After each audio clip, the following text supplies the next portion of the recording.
my new book, The Frontlines of Peace, is a book about hope. It's a book about ordinary and yet extraordinary individuals who manage to decrease violence around them and to make the situation better at home, in the only home they've ever known. And so tonight, I want to tell you a story about these kinds of people. It's a story that takes place in Congo, in the midst of one of the deadliest wars since World War II. It's a story that started in 2007. In 2007, a little boy named Luca was kidnapped and forced to work for unarmed groups and for rebels. Luca was so small at the time that he couldn't even hold a rifle. So his commanders would march him up front, and they would use him as a human shield. Somehow, Luca survived, and after 3 years with the armed group, the militia commanders released him and they sent him back home to his mother, Justine. But Luca had trouble assimilating back home. He hated school. He was often hungry because his mom didn't have much money.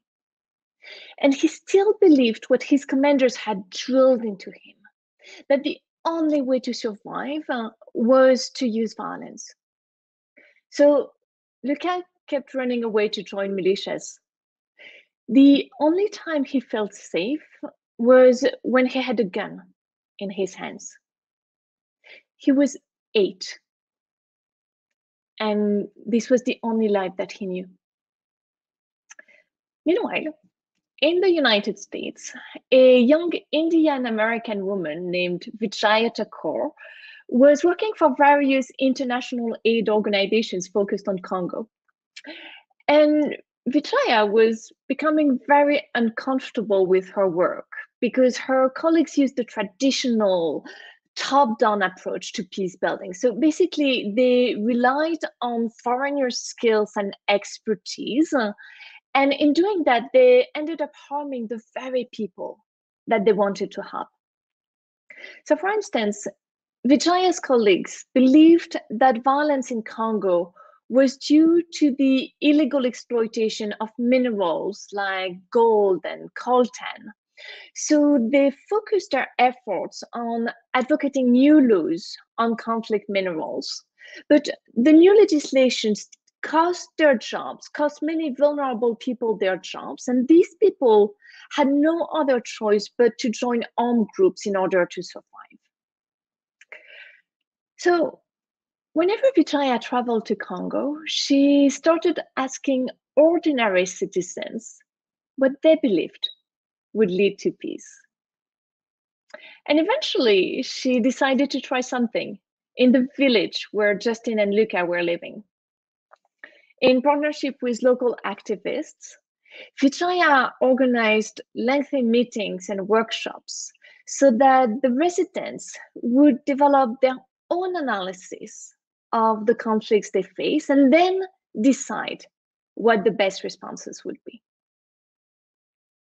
The first part of that plan was for Vijaya and her fellow activists to give out $40 each to a few village women, including Justine, who used the money to start small businesses like tailoring or donut shop.